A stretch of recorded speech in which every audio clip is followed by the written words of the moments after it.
Question है find the gain और loss percent. पहले तो गेन निकालो, गेन माने फायदा यानी प्रॉफिट, ये प्रॉफिट का दूसरा नाम है। प्रॉफिट हुआ कि नुकसान हुआ, लॉस माने नुकसान है। फिर उसका परसेंटेज भी निकालो, कितना परसेंट हुआ, रुपए के बाद कितने परसेंट हुआ वो भी निकालो।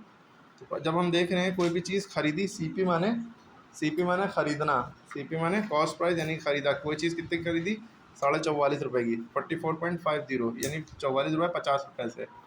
और बेची कितने की, 46.50। ज़्यादा की बेची कि कम की बेची, ये कम है ये ज़्यादा है। अगर 50.50 छुपा लें, वो 44 की बेची, 46 की बेची, अठन्नी अठन्नी छुपा ली, ठीक है, 2 रुपये ज़्यादा की बेची है ना। एक तो ये नहीं पता चल रहा है 2 रुपीज़ का प्रॉफिट हुआ है। लेकिन अगर आपको फॉर्मल वे में करना है कॉपी पे, तो पहले आप देखेंगे एसपी और सीपी में देखेंगे कौन बड़ा, एसपी बड़ा यानी कि ज़्यादा का बेचा, खरीदा सस्ता था तो SP is greater than CP, तो यानी कि आपका प्रॉफिट हुआ, है ना। ये आपने लिखा। अब प्रॉफिट का फॉर्मूला आप लगाएंगे जो कि होता है एसपी में से सीपी घटाओ, बड़े में से छोटा है ना, SP minus CP. SP minus CP के लिए आपने एसपी उतारा जो कि 46.50 है, माइनस सीपी उतारा 44.50 है। अब इसको माइनस करने के लिए देखिए, ओरली आप समझ सकते हैं, 0.50 छुपा लिए, सेम है ना। 46 में से 44 गए, 2 रुपये बचे। लेकिन आपको अगर इसको पॉइंट समेत माइनस करना है तो कैसे करेंगे, ये ऊपर लिखेंगे ये नीचे लिखेंगे। पहले 2 लाइनों में आपने पॉइंट लगा लिया, क्या कर लिया, पॉइंट लगा लिया। पॉइंट से पहले यहाँ देखिए 46 है, तो पॉइंट से पहले आपने 46 लिख लिया। यहाँ पॉइंट के बाद 50 है, 50 लिख लिया, 50। पॉइंट से पहले 44 है, 44 लिख लिया। पॉइंट के बाद 50 है, 50 लिख लिया। माइनस करेंगे भाई, 0 में 0, 5 में 0, 5 गया 0, ठीक है। 6 में से 4 गया 2, 4 में 4 गया 0। देखिए 2.00 आया, याले 0 की कोई वैल्यू नहीं होती है। और पॉइंट के बाद खाली 0 0 है, उनकी भी कोई वैल्यू नहीं है। अगर खाली 0 0 है, 0 0 1 है तो वैल्यू है, तो पॉइंट के बाद 0 0 है तो वो कट जाएगा। ये देखिए 2 बचा, और खाली आप इसको छुपा लेते, 6 में से 4 के 2, 4 में 4 के 0, तो भी 2 ही बचता। तो प्रॉफिट तो आपको पता लग गया 2 रुपये का हुआ, ठीक है।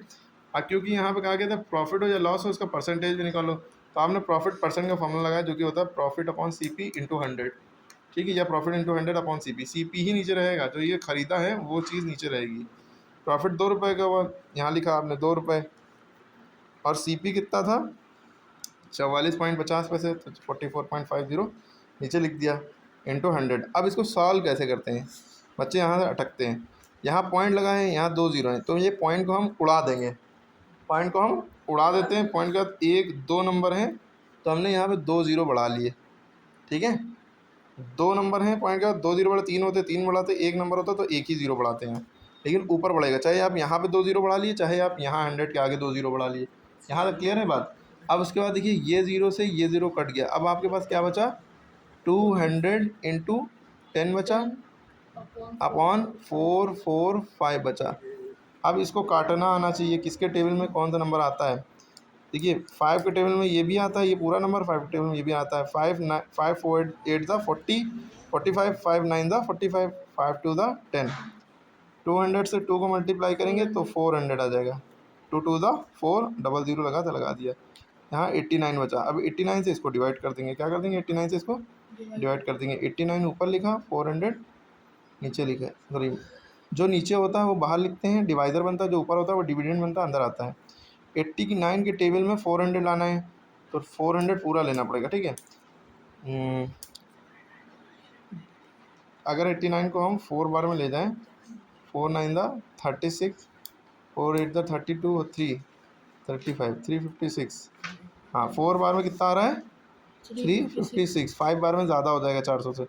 10 में से 6 गया 4, यहाँ बचा 9, 9 में से 5 गया 4, यहाँ एक दे ही दिया था ना, इसको इसको कैरी, तो यहाँ 3 में 3 गया 0, पॉइंट लगाया 0 बढ़ाया, 440 हो गया। 89 को 5 बार में ले जाएंगे, 5 9 द 45, 5 8 द 40, 44, ज़्यादा हो जा रहा है बल्कि 5 रुपये ज़्यादा हो रहा है, तो फिर 4 ही बार में ले जाएंगे। 4 बार में कितना आया था, 356, 356 माइनस करेंगे, 10 में से 6 गया 4, 3 13 में से 5 गया 8, 3 में 3 गया 0, 84, पॉइंट लगाया 0 बढ़ गया, ठीक है। ऐसे ही करेंगे 4.4, लगभग आंसर आ गया 4.4, और पॉइंट के बाद ऐसी अप्रॉक्सीमेटली 8 आया ना, तो लगभग 7 आएगा, 4.47। ये परसेंट में आंसर आएगा, क्योंकि प्रॉफिट परसेंट में निकाल रहे थे ना, तो प्रॉफिट परसेंट निकालेंगे, और इसको अप्रॉक्सीमेटली 4.5 लिख सकते हैं। अगर दूसरा नंबर 5 या 5 से बड़ा हो तो इसमें 5 लगा, एक ऐड कर देते हैं, इसको छोड़ देते हैं, ठीक है। 1 ऐड कर दिया, 4 में 5 हो गया, ठीक है। परसेंटेज लगाना मत भूलिएगा, ठीक है।